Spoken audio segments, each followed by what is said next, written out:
Hello friends. Welcome to your own channel Spiritual One. Here is a complete devotional presentation of the Mahamaya Ashtakam mantra, a powerful and rare hymn dedicated to Goddess Mahamaya, the supreme cosmic illusion and divine mother who governs Maya, illusion, wisdom, power, and liberation. Mahamaya Ashtakam, a hymn of 8 powerful verses in praise of Devi Mahamaya, the Universal Mother. What is Mahamaya Ashtakam? The Mahamaya Ashtakam is a sacred composition of 8 verses, Ashtakam, glorifying Mahamaya, the divine Shakti, energy, who manifests the illusionary world but also leads devotees to liberation. She is worshipped in many forms: Durga, Kali, Parvati, Bhuvaneshwari, and Tripura Sundari. This Ashtakam is said to destroy illusion and ego, offer spiritual clarity and inner strength, remove negativity, fear, and confusion, lead to moksha, liberation, when chanted with devotion. Benefits of chanting Mahamaya Ashtakam: dissolves Maya, illusion, and attachments, provides mental peace, stability, and divine clarity, protects against black magic, dark energies, and fear, grants spiritual liberation, intuition, and wisdom, attracts the grace of the Divine Mother in her most powerful form. How to chant: sit before a Devi or Mahamaya image, or Durga, Kali. Light a lamp or diya, offer red or white flowers. Chant the 8 verses with a calm and focused mind, or listen along. End with a simple prayer: O Mahamaya, remove my ignorance and guide me to truth. And yes, don't forget to subscribe, like and share your channel Spiritual One for more mantras, stotras, and sacred chants. Spiritual One is your own channel. Stay blessed.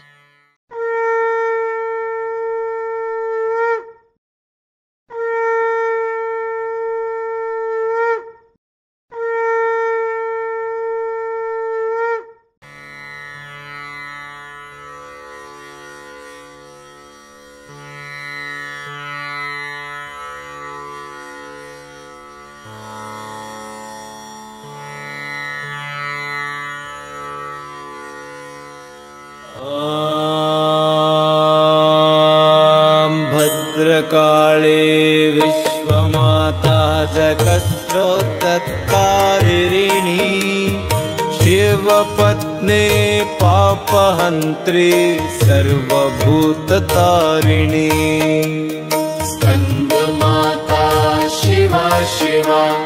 सर्वसृष्टिधारिणी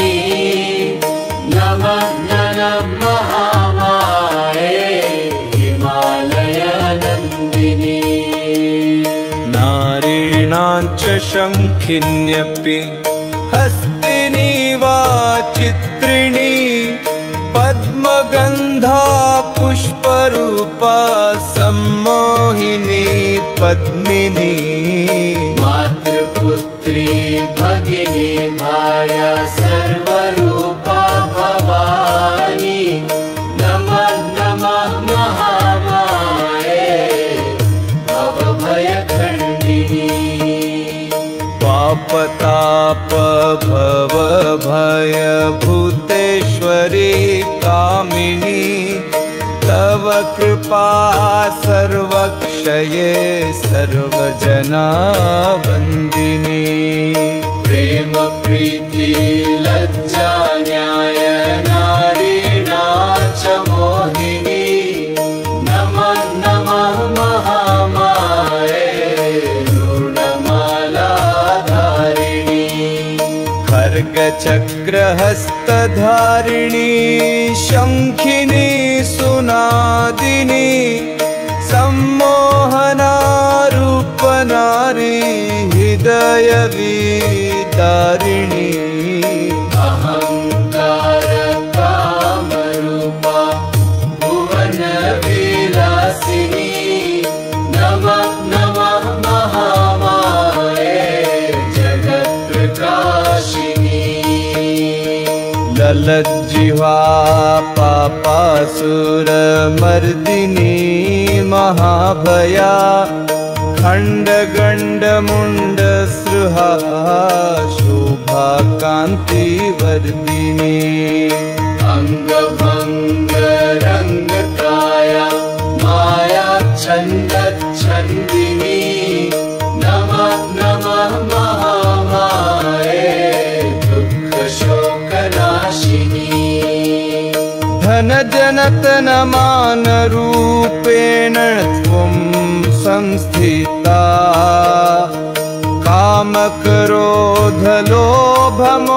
कामक्रोधलोभमोहमदवापि मूढता निद्राहार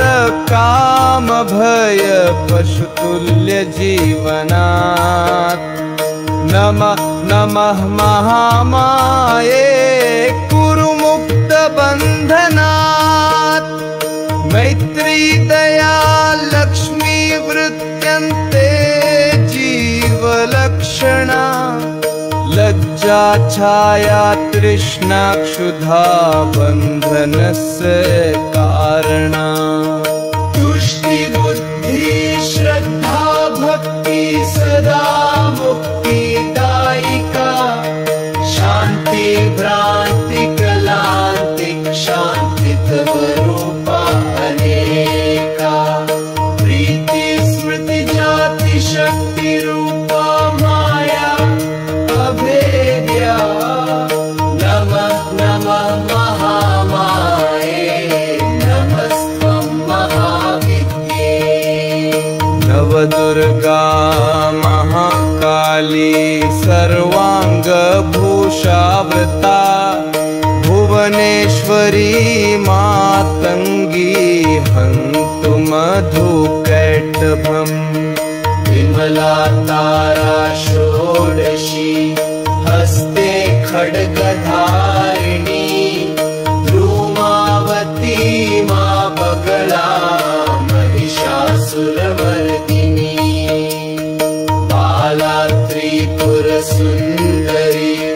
त्रिभुवन मोहिनी नमः नमः महामाये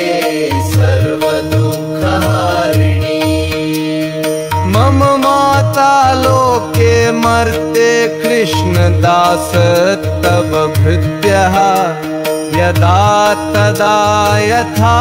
तथा माया छिन्न मोक्षकथा सदा सदा तव भिक्षा कृपा दीने भव रक्षा नमः नमः महामाये कृष्णदासे तव दया इति श्री कृष्णदास विरचितं महामाया अष्टकम् यः पठति स भवसागरं निस्तरति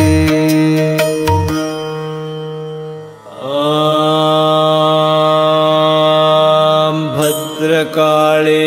विश्वमाता जगत्रोत्तत्कारिणी शिवपत्नी पापहन्त्री सर्वभूततारिणी स्कन्दमाता शिवा शिवा सर्वसृष्टिधारिणी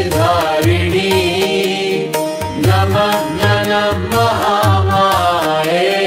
हिमालयनन्दिनी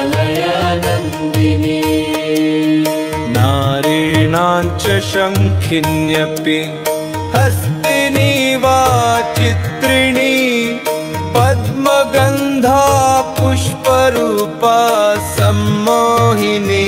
पद्मिनी मातृपुत्री भगिनी भाया सर्वरूपा भवा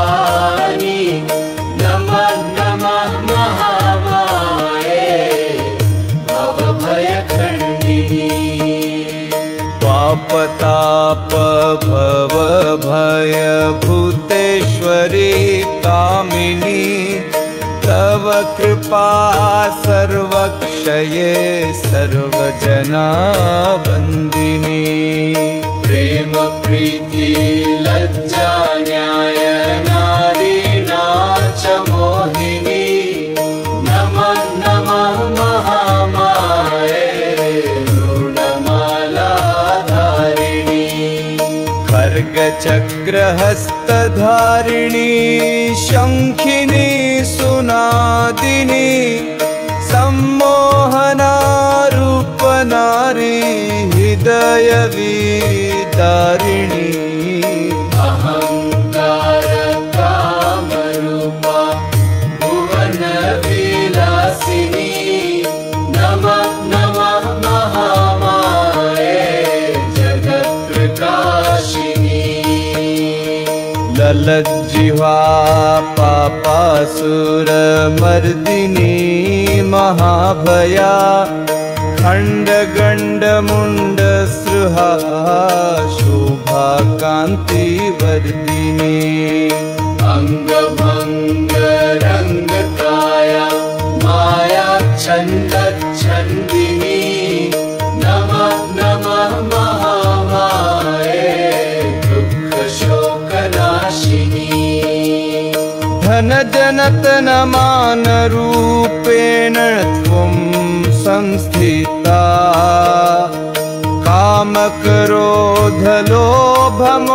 कामक्रोधलोभमोहमदवापि मूढता निद्राहार कामभय पशुतुल्यजीवनात् नमः नमः महामाये कुरु मुक्तबन्धनात् मैत्री दया लक्ष्मी वृत्यन्ते जीवलक्षणा लज्जा छाया तृष्णा क्षुधा बन्धनस्य कारणा तुष्टि बुद्धि श्रद्धा भक्ति सदा मुक्तिदायिका शांति भ्रांति कलांतिक शांति तव रूपा अनेका प्रीति स्मृति जाति शक्ति रूपा माया अभेद्या नमः नमः महामाये नमस्त्वं महाविद्ये नवदुर्गा महाकाली सर्वांगभूषावृता भुवनेश्वरी मातंगी हन्तु मधुकैटभम् विमला तारा षोडशी हस्ते खड्गधारिणी धूमावती मा बगला महिषासुरमर्दिनी बाला त्रिपुरसुन्दरी त्रिभुवन मोहिनी नमः नमः महामाये सर्वदुःखहारिणी मम माता लोके मर्ते कृष्णदास तव भृत्यः यदा तदा यथा तथा माया छिन्न मोक्षकथा सदा सदा तव भिक्षा कृपा दीने भव रक्षा नमः नमः महामाये कृष्णदासे तव दया इति श्री कृष्णदास विरचितं महामाया अष्टकम् यः पठति स भवसागरं निस्तरति।